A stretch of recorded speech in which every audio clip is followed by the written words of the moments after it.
Statement. क्योंकि मैं UK का जो स्टडी वीज़ा ग्रुप है फेसबुक पे, मैं उसमें भी हूँ, ऐड हूँ।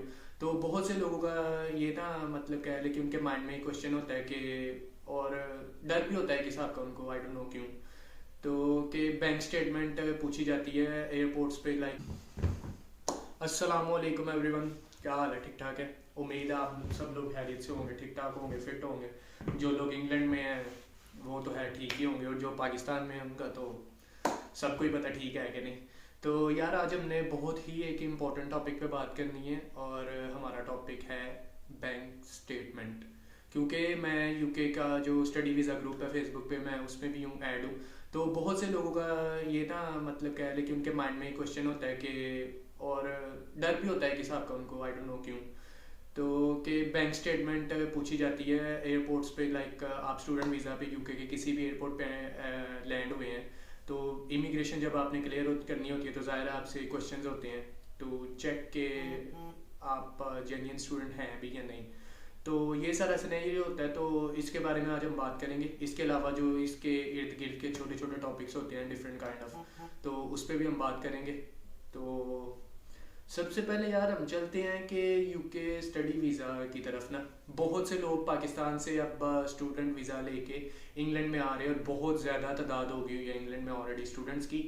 तो मैं भी खैर अभी एक वीक ही हुआ है मुझे इधर लैंड हुए। मैं सियालकोट से आया था। चले मैं आपको थोड़ा सा अपना इंट्रोडक्शन दे देता हूँ। नुमान मेरा नाम है, नुमान मकसूद, और मैंने बैचलर्स किया था मार्च 2023 में यूनिवर्सिटी ऑफ सियालकोट से। और बैचलर्स मैंने किया था एविएशन मैनेजमेंट में। तो अभी अल्हम्दुलिल्लाह इस टाइम मैं इंग्लैंड में हूँ, बर्मिंघम में, और मेरी यूनिवर्सिटी है यूनिवर्सिटी कॉलेज बर्मिंघम। और मैं यहाँ पे कर रहा हूँ मास्टर्स इन एविएशन मैनेजमेंट। तो अगर इसके बारे में आपको कुछ इन्फॉर्मेशन चाहिए, या मेरी यूनिवर्सिटी के बारे में कुछ इन्फॉर्मेशन चाहिए, लाइक आप इधर अप्लाई करना चाहते हैं या पढ़ना चाहते हैं, तो वो भी आप नीचे कमेंट सेक्शन में मुझसे पूछ सकते हैं।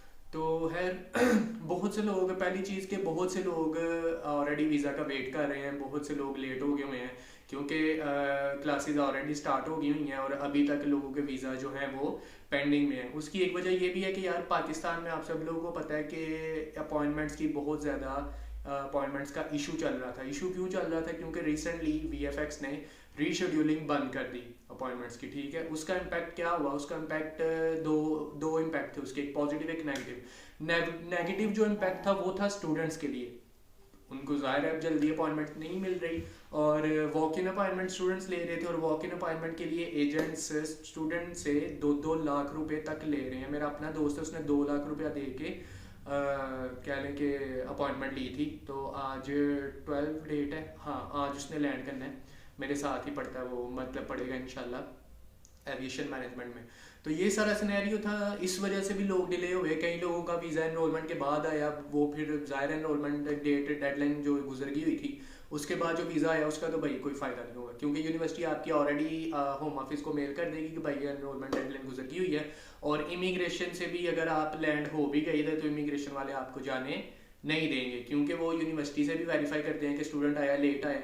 क्योंकि जैसे मैं भी लेट आया था, मेरी एनरोलमेंट स्टार्ट हो गई हुई थी 18 सितंबर से, और 12 सितंबर को मैंने वीज़ा फाइल किया था।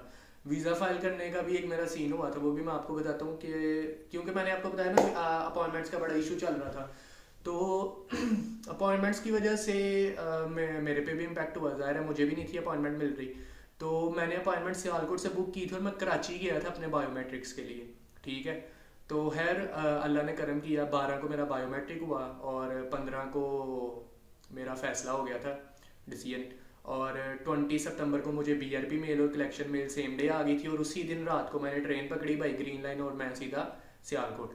30 सितंबर को मैंने सियालकोट से ट्रैवल किया, और 1 अक्टूबर 2023 को मैं लैंड किया इंग्लैंड में गैटविक एयरपोर्ट लंदन पे, क्योंकि टिकट्स भी बहुत ज़्यादा यार महंगी मिल रही थी, तो ज़ाहिर है फिर इतना सा करना पड़ता है। यूनिवर्सिटी मेरी बर्मिंघम में थी। हाँ, इधर से ये क्वेश्चन आता है कि यार आपकी यूनिवर्सिटी किसी और शहर में, और आप किसी और शहर में लैंड कर रहे हो तो कोई इशू होता है? नहीं भाई, किसी किस्म का कोई इशू नहीं होता, बेफिक्र हो क्या हो। क्योंकि एंट्री क्लियरेंस का मतलब है पूरे यूके में आप कहीं पे भी लैंड कर सकते हो। हाँ, वो आपसे ये पूछ सकते हैं कि आपकी यूनिवर्सिटी बर्मिंघम में है और आप लंदन में लैंड कर रहे हो, तो सिंपली उन्हें कह दो यार टिकट्स बहुत महंगी थी, मुझे जल्दी में करनी पड़ी, ये टिकट सस्ती मिल रही थी, तो मैं यहाँ से वहाँ अपने यूनिवर्सिटी वाले शहर चला जाऊँगा। तो उसका कोई इतना मसला नहीं है। तो अब चलते हैं कि मेरे से इमिग्रेशन पे क्या क्या क्वेश्चंस हुए थे।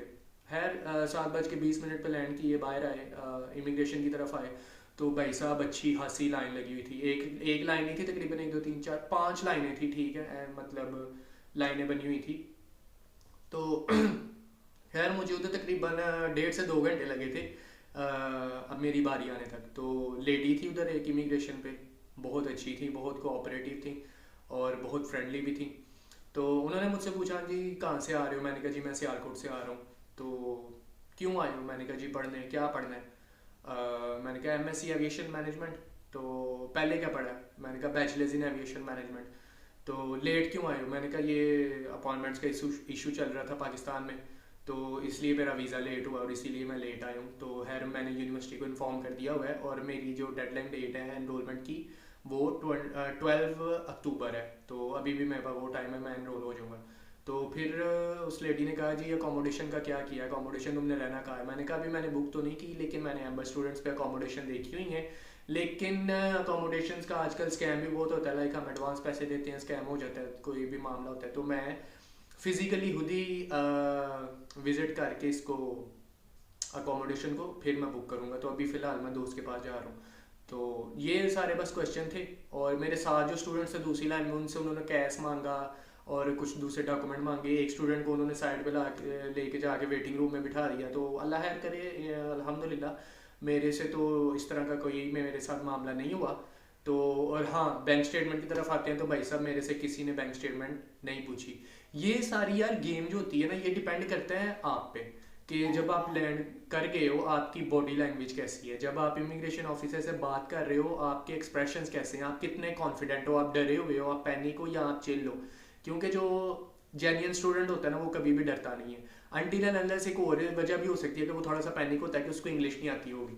तो अपनी इंग्लिश पे यार काम करो, क्योंकि अगर आप पढ़ने आ रहे हो ना इधर, तो जाहिर है आपको इंग्लिश आनी चाहिए। और एयरपोर्ट पे आप अपना पहला एक्सप्रेशन ऐसा देते हो कि आपको इंग्लिश की समझ नहीं आ रही, उसको आपकी समझ नहीं आ रही, तो वो फिर एक नेगेटिव इम्पैक्ट होता है। और हाँ, इंग्लिश पे अपनी काम करना है, क्योंकि ये इंपॉर्टेंट है, आपको पता होना चाहिए, क्योंकि आप इंग्लैंड में आ रहे हैं। और एक और चीज़, आइल्स हमने जो किया था वो मतलब हमने किया हुआ है आइल्स, तो अल्हम्दुलिल्लाह मेरे भी अच्छे बैंड थे।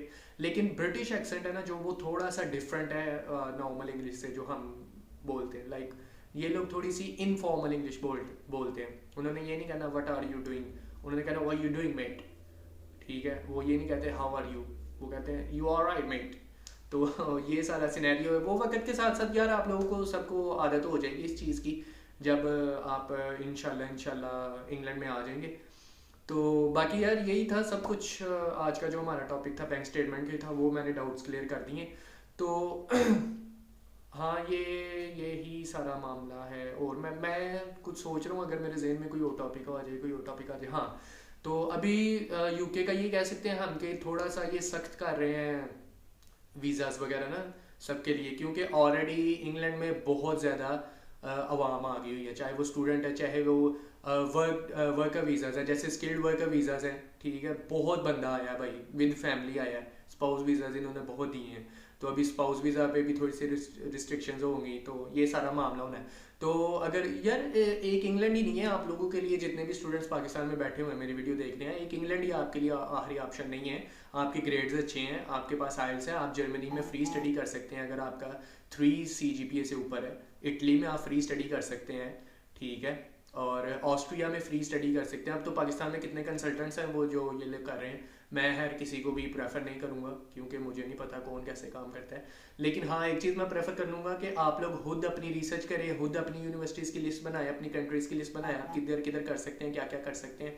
तो ये सारा मामला है। बाकी इतना कोई इशू नहीं होता यार, जिनके वीज़ाज अभी आने हैं वो वेट कर रहे हैं, उन सब के लिए गुड लक है। जिन्होंने फेब इनटेक के लिए अप्लाई किया हुआ है उन सब के लिए भी गुड लक है, अल्लाह उनके लिए आसानियाँ पैदा करे। क्योंकि पाकिस्तान के जो भी मामला चल रहे हैं सबको पता है यार, सबको पता है, इंटरनेशनल रिपोर्ट्स हैं कि कितना ज़्यादा पढ़ा लिखा बंदा पाकिस्तान छोड़ चुका है, जैसे मैं अभी अभी रिसेंटली आया हूँ।